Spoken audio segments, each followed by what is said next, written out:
Before the story begins, take a moment to drop your city and the local time. In the comments, let's see just how far this little neighborhood tale will travel. Now picture the scene early morning on Willow Creek Lane. The air still damp from the coastal mist, the sound of a coffee maker bubbling in the kitchen, and Lisa Walker sitting in her wheelchair by the front window. She had known peace once, or at least the suburban version of it, but that ended the second three men in navy blue jackets stamped with HOA enforcement came stomping up her porch like they were raiding a safe house in Fallujah. No clipboards, no pamphlets, no forced smiles about keeping property values high, just mirrored sunglasses, tactical boots, and rifles slung like props in a bad action movie. You know what I mean, the kind of guys who act tough because the embroidery shop gave them a discount on bold lettering. Lisa wasn't easily rattled. Once a Navy SEAL herself before Afghanistan changed her life, she had already stared down things that made these imposters look like children playing dress-up. Beside her sat her brothers Jack and Matt twins, whose bond had been welded under the pressure of real battlefields. When the men outside banged on the door and barked, "Last warning," the twins instinctively moved Jack, shielding Lisa with his frame. Matt sliding into a slow stance that said, "If you're coming in, you better mean it." Historians still argue whether fear or pride is the more dangerous motivator, but these strangers clearly carried a mix of both, swaggering, as if suburban bylaws gave them authority to break down doors. Then came the crash. The deadbolt splintered wood shards spraying into the living room, daylight flooding in behind the silhouettes of three armed intruders. The cheap stitching on their jackets gave them away. No genuine agency would tolerate threads hanging like a dollar store Halloween costume. Lisa stayed still, shoulders squared, eyes sharp, the kind of posture that unnerves anyone who expects weakness. Jack's voice boomed, "You've got 2 seconds to explain yourselves." The lead man sneered, rattling off supposed violations, trash cans, lawn height, Christmas lights. The absurdity was almost funny, like citing Julius Caesar for jaywalking the Rubicon. Still, rifles in hand made the comedy sour. Lisa cut through the posturing with an icy reminder. "You're trespassing." That single word hung heavy. Matt's thumb casually flicked the strap on his knife sheath, a motion subtle but clear enough to shift the room's energy. Outside, the black SUV idled like a predator, its exhaust puffing in steady rhythm, while a dog somewhere barked and fell silent as if sensing the stakes. Jack studied their tattoos, their gear, the way they carried themselves, mercenaries, not neighbors. He stepped forward, calm as a professor explaining a point students really should have taken notes on. "You're in a SEAL's house, 2 of them actually, and you're threatening our sister. Now what do you think happens next?" The smirk faded. Doubt flickered. Even the SUV engine revved nervously, a signal perhaps, but also a reminder that this performance wasn't sanctioned by any HOA. Lisa, cool as steel, gave them one final out. "You hear that? That's your ride getting nervous. Take the hint." They did, backing off with forced bravado, climbing into their vehicle, leaving the walkers in silence, but not in peace. Everyone in that room knew what had just happened wasn't an ending. It was reconnaissance, a probe, the kind of test predators use before deciding whether prey is worth the risk. The house stayed tense long after the SUV rolled away, the smell of splintered wood still sharp in the air. Lisa's wheelchair parked like a command chair in the center of the room. Jack crouched by the ruined door frame, running his hand across the broken bolt. "This wasn't just scare tactics," he muttered. "They were measuring us." Matt pulled out his phone, snapping photos of the SUV's license plate. Stolen, almost certainly. Lisa was already rolling to her desk, firing up her laptop like a war room monitor, her fingers quick on the keys. She'd been out of the field for years, but the mindset never left. "If they've pulled this stunt anywhere else in the county, there'll be traces," she said. Somewhere across the street, a silver sedan shifted in the shade, a lookout too deliberate to be a casual neighbor. Jack didn't flinch, just tilted his head. We've got company. That night, preparations turned their house from suburban ranch into fortress. Matt pulled a pair of compact drones from an old black case, their tiny whine slicing through the dusk as they drifted above rooftops. The feed showed the SUV regrouped 2 blocks away, men huddled over blueprints. 4 houses circled in red. Lisa's place, Mrs. Carter's widowed home, the Petersons with their oxygen tanks, the Millers who were out of town. Vulnerable targets. They think I'm on that list, Lisa said flatly. Jack shook his head, jaw tight. Then let's make them regret it.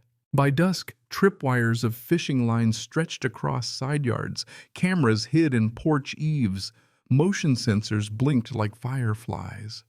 Matt smirked, threading the line. Trip and alert. They won't even know why they hit the dirt.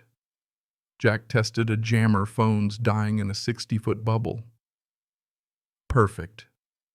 They ate dinner in silence, the clink of forks loud against the storm brewing outside. Historians still argue whether defense or offense builds stronger civilizations, but in the Walker House the answer was clear: you don't wait for the enemy to choose the ground. At 10:43 p.m. a sensor blinked red. Side yard breach. Through the cameras, a man in that same phony jacket crept with a flashlight between his teeth.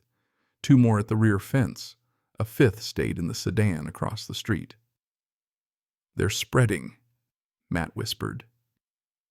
Lisa, book in hand at the lamplit couch, whispered back, where Jack's voice was calm. Left perimeter, rear porch. The tripwire sang a faint ting. 1 man stumbled, cursed, steadied. The trap worked.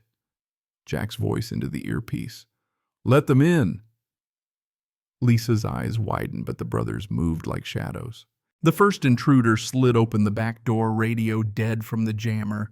He barely took 2 steps before Matt was on him, silent arm around his neck, wrist twisted until the lockpick clattered.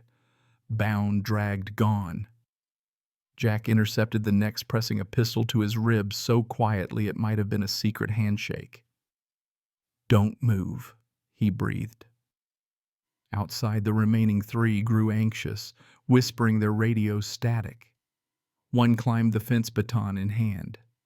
He never saw Jack until an arm hooked his throat and hauled him into the dark. Another rushed the porch, only to meet Matt's shoulder like a battering ram. Within minutes, 6 men knelt zip-tied against the siding dirt on their knees, eyes wide at the silent precision of 2 SEALs who'd just relived their training ground days in a suburban backyard. Lisa rolled forward, porch light glowing on her face. Why here? Why me? She demanded. One finally muttered, the board sent us. But excuses didn't matter. Matt's voice cut through like a cold blade. Orders don't excuse bad choices. Jack leaned in, calm but dangerous. Do you know who you picked a fight with? Silence. Lisa's words finished it. My brothers protected this country, and now they protect me from you. Thunder rolled in the distance, almost theatrical, like the sky itself punctuating the warning. Dawn broke with a pale sun. The Walker house scarred but unbowed. Its front door, crudely patched, the yard littered with footprints like fossils of the night before. By morning, the jackets the men had shed were gone, scooped up by someone under cover of darkness. Only damp grass and a stray cigarette butt proved they had been there at all. Lisa wheeled to the curb, her brothers flanking her like sentinels, scanning every parked car, every drawn curtain. They're watching, she said.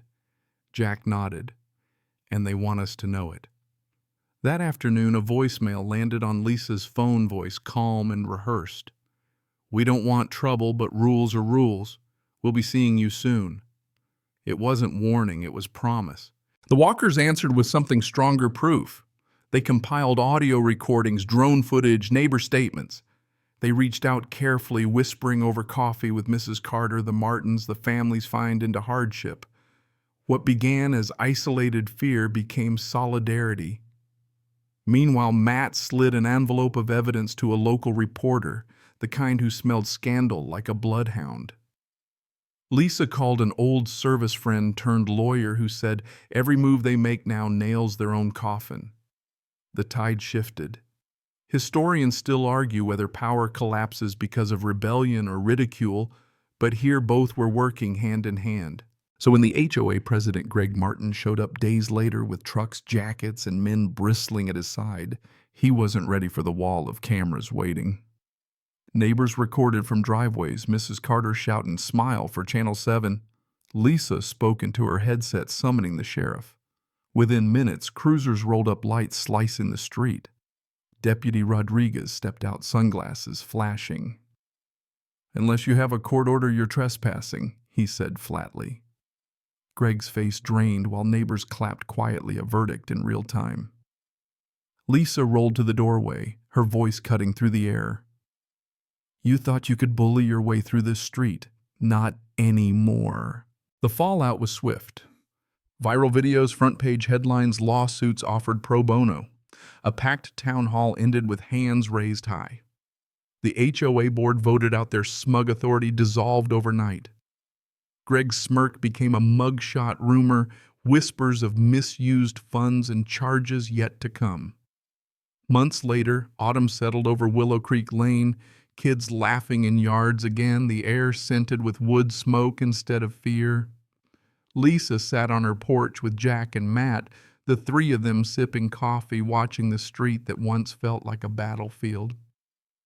"Feels free," Lisa said softly. Jack grinned. "They thought intimidation would win. They forgot we don't back down."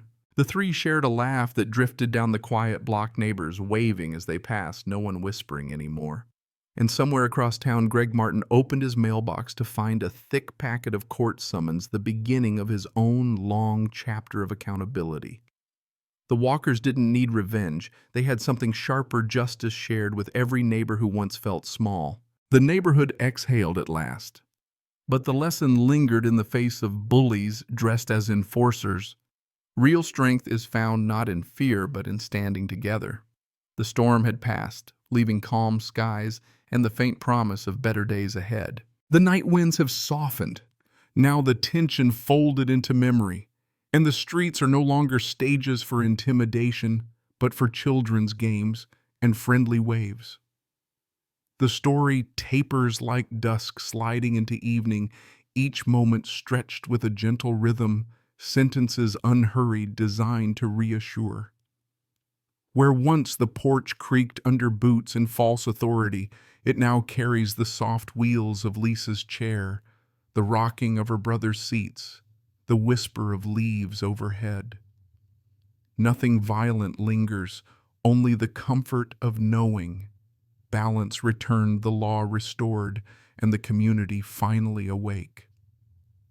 Let the imagery fade like embers in a fire pit, glowing faint but steady, guiding the last of the night toward rest. And as the world outside stills, as the watchers retreat into silence, the listener too may close their eyes, certain that even in the darkest standoffs, light waits to return. Sleep comes easier when the story ends in peace.